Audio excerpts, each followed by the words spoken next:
ಶ್ರೀ ಗಣಪತಿ ಶಾರದಾ ಗುರುಭ್ಯೋ ನಮಃ. ಗುರುಬ್ರಹ್ಮ ಗುರುರ್ವಿಷ್ಣು ಗುರುದೇವೋ ಮಹೇಶ್ವರ. ಗುರು ಸಾಕ್ಷಾತ್ ಪರಬ್ರಹ್ಮ ತಸ್ಮೈ ಶ್ರೀ ಗುರವೇ ನಮಃ. ಶ್ರೋತೃಗಳಿಗೆ ಶ್ರೀ ಸಚ್ಚಿದಾನಂದೇಂದ್ರ ಸರಸ್ವತಿ ಸ್ವಾಮಿಗಳವರು ನೀಡಿರುವ ಭಗವದ್ಗೀತೆ ಕುರಿತಾದ ಉಪನ್ಯಾಸ ಮಾಲಿಕೆಯಲ್ಲಿ ತಪಸ್ಸಿನ ಪ್ರಭೇದಗಳು ಎಂಬ 166ನೆಯ ಉಪನ್ಯಾಸಕ್ಕೆ ಸ್ವಾಗತ. ಆಹಾರಾದಿಗಳಲ್ಲಿ ಸಾತ್ವಿಕಾದಿ ಪ್ರಭೇದಗಳನ್ನು ಹೇಳಿದ್ದಾಯಿತು. ಯಜ್ಞದ 3 ವಿಧವನ್ನು ವಿವರಿಸಿದ್ದಾಗಿದೆ. ಈಗ ತಪಸ್ಸಿನ ವಿಷಯವನ್ನು ವಿಚಾರ ಮಾಡಬೇಕು. ತಪಸ್ಸೆಂದರೇನು ಎಂಬುದು ನಮ್ಮಲ್ಲಿ ಬಹುಜನರಿಗೆ ಗೊತ್ತೇ ಇಲ್ಲ. ತಪಸ್ಸನ್ನು ಪುರಾಣಗಳಲ್ಲಿ ಅಲ್ಲಲ್ಲಿ ವರ್ಣನೆ ಮಾಡಿದೆ. ತಪಶ್ಶಬ್ದವು ಅಲ್ಲಿ ಮುಖ್ಯವಾಗಿ ಕಾಯಕ್ಲೇಶ ಪ್ರಧಾನವಾಗಿ ಮಾಡುವ ಧ್ಯಾನವಾಗಿ ವರ್ಣಿತವಾಗಿರುತ್ತದೆ.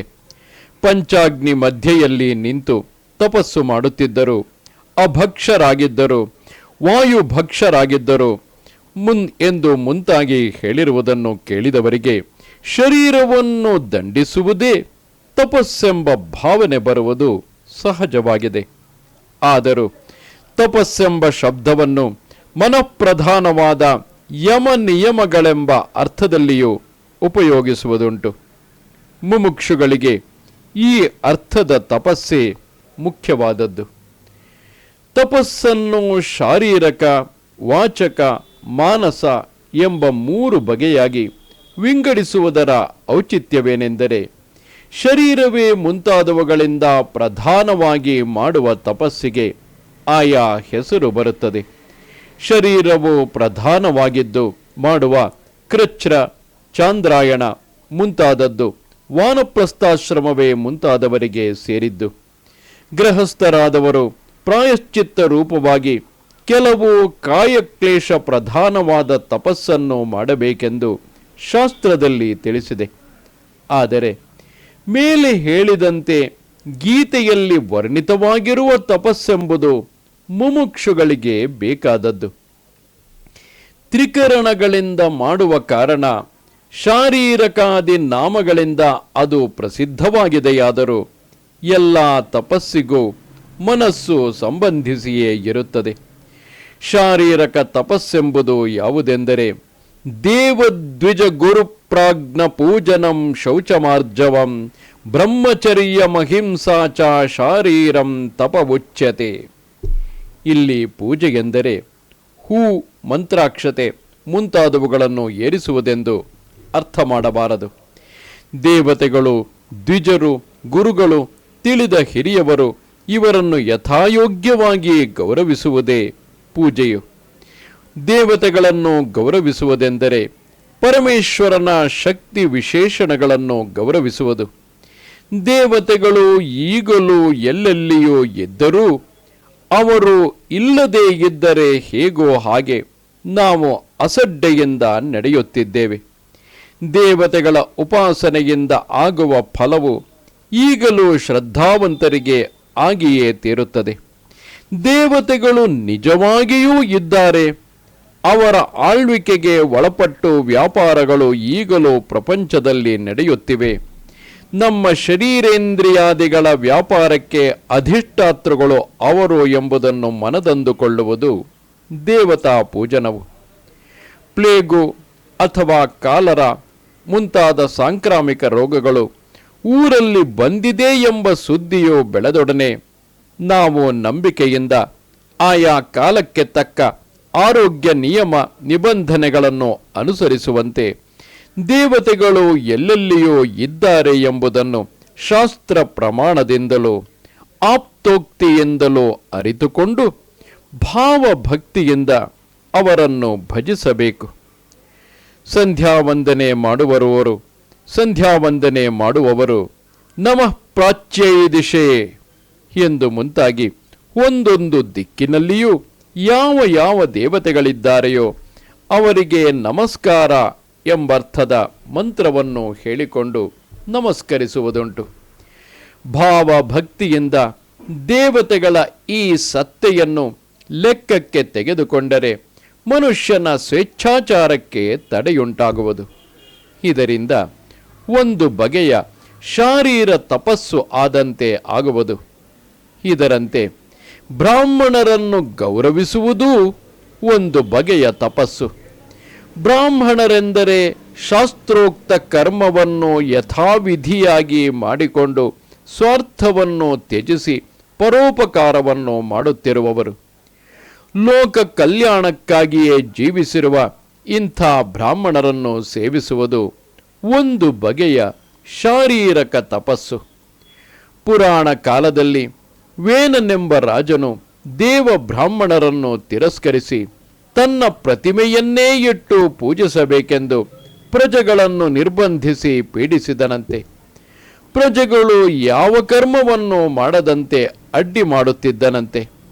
ಅವನಿಂದಾಗುತ್ತಿದ್ದ ಪೀಡೆಯನ್ನು ತಡೆಯಲಾರದೆ ಜನರು ಸಪ್ತರ್ಷಿಗಳನ್ನು ಬೇಡಿಕೊಂಡರು.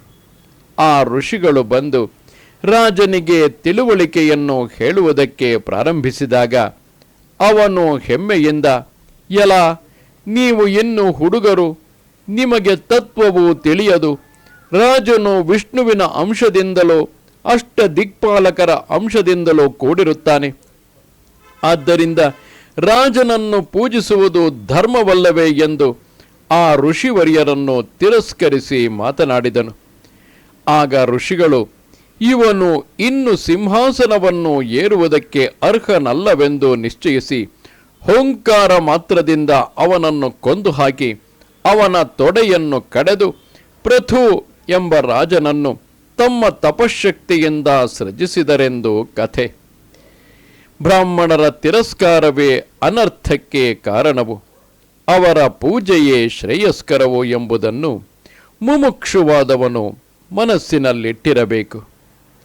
ಇದರಂತೆ ಗುರುಪೂಜೆ ಎಂಬುದು ಒಂದು ವಿಧವಾದ ಶಾರೀರಕ ತಪಸ್ಸು. ಗುರು ಸೇವೆಯು, ಗುರು ನಮಸ್ಕಾರವು, ಗುರು ಭಕ್ತಿಯೂ ಸೇರಿದರೆ ಎಂಥ ಘೋರವಾದ ಪಾಪವಾದರೂ ನಾಶವಾಗುವುದು. ಆದ್ದರಿಂದಲೇ ಶಿವೇರುಷ್ಟೇ ಗುರುಸ್ತ್ರಾತ ಗುರೌರುಷ್ಟೇ ನ ಕಶ್ಚನ. ಮನುಷ್ಯನು ಮಾಡಿದ ಪಾಪದಿಂದ ಈಶ್ವರನು ರುಷ್ಟನಾಗಿದ್ದರೂ ಗುರುವು ಅವನನ್ನು ಕಾಪಾಡುತ್ತಾನೆ. ಆದರೆ ಗುರುವು ರುಷ್ಟನಾದರೆ ಅದಕ್ಕೆ ಕಾರಣನಾದವನನ್ನು ಯಾರೂ ಕಾಪಾಡಲಾರರು ಎಂದು ದೊಡ್ಡವರು ಹೇಳುತ್ತಾರೆ. ಗುರುಗಳಾದವರು ತಾವು ಗುರುಗಳು ಎಂದು ಹೇಳಿಕೊಳ್ಳುವುದಿಲ್ಲ, ಗೌರವವನ್ನು ಬಯಸುವುದಿಲ್ಲ, ಕೀರ್ತಿವಂತರಾಗಬೇಕೆಂಬ ಆಶೆ ಅವರಲ್ಲಿ ಇರುವುದಿಲ್ಲ. ಯಾವಾಗಲೂ ಪರಮೇಶ್ವರನನ್ನು ತಮ್ಮ ಚಿತ್ತದಲ್ಲಿಯೇ ಇಟ್ಟುಕೊಂಡು ತನ್ನಿಷ್ಠರಾಗಿರುವರು. ಇಂಥವರ ಪೂಜೆ ಎಂದರೆ ಪರಮೇಶ್ವರನ ಪೂಜೆಗಿಂತಲೂ ಅಧಿಕವಾಗುವುದು. ಯಾವನು ಗುರುವಿಗೆ ಶರಣು ಬಂದಿರುವನೋ ಅವನು ಅಧ್ಯಾತ್ಮ ಸಾಧನದಲ್ಲಿ ಗೆದ್ದನೆಂದು ತಿಳಿಯಬೇಕು. ಇದರಂತೆಯೇ ಪ್ರಾಜ್ಞರ ಪೂಜೆಯನ್ನು ಭಾವಿಸಬೇಕು. ಪ್ರಾಜ್ಞರು ಎಂಬ ಶಬ್ದವನ್ನು ಇಂಗ್ಲಿಶಿನಲ್ಲಿರುವ ಎಕ್ಸ್ಪರ್ಟ್ಸ್ ಎಂಬ ಶಬ್ದಕ್ಕೆ ಪರ್ಯಾಯವೆಂದು ಭಾವಿಸಬಹುದು. ಯಾವ ಯಾವ ವಿಷಯದಲ್ಲಿ ಯಾರು ಯಾರು ಮಿಗಿಲಿಲ್ಲದ ತಿಳುವಳಿಕೆಯನ್ನು ಸಂಪಾದಿಸಿರುವರೋ ಅವರು ಆಯಾ ವಿಷಯದಲ್ಲಿ ಪ್ರಾಜ್ಞರೆಂದು ಭಾವಿಸಬಹುದು.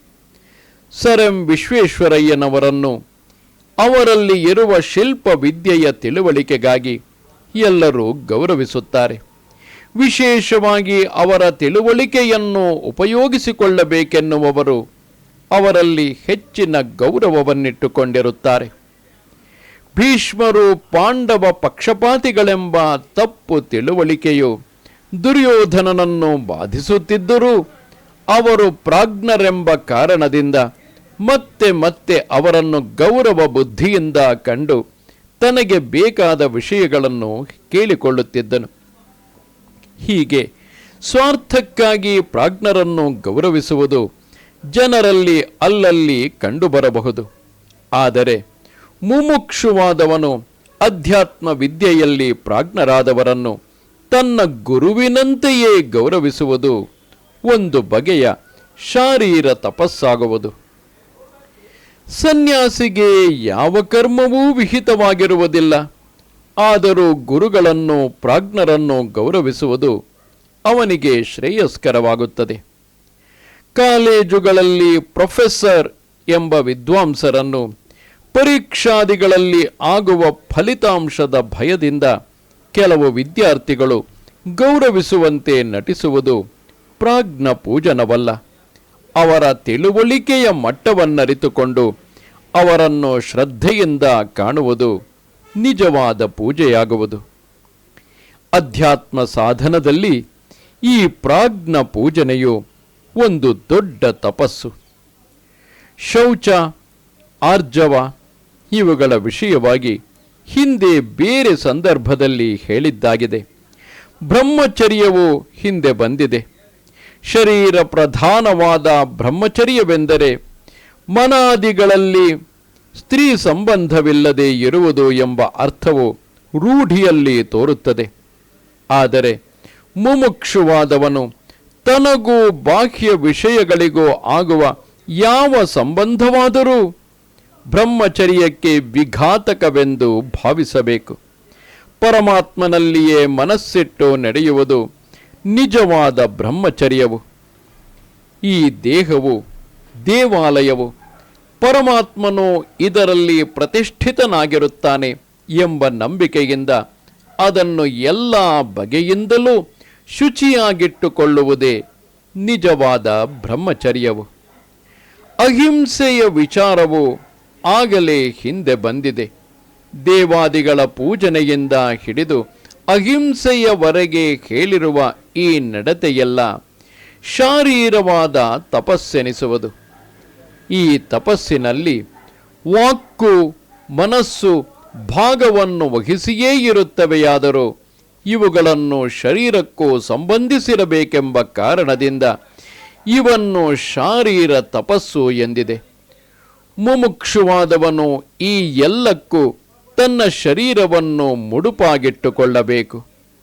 ದೇವ, ಈ ನನ್ನ ಶರೀರವನ್ನು ಒಂದು ಉತ್ತಮ ತಂಬೂರಿಯಾಗಿ ಮಾಡಿ ದೇವ ಪೂಜಾದಿಗಳೆಂಬ ಇಂಪಾದ ಧ್ವನಿಯು ಬರುವಂತೆ ನುಡಿಸು ಎಂದು ಅಡಿಗಡಿಗೂ ಆ ಭಗವಂತನನ್ನು ಪ್ರಾರ್ಥಿಸುತ್ತಿರಬೇಕು.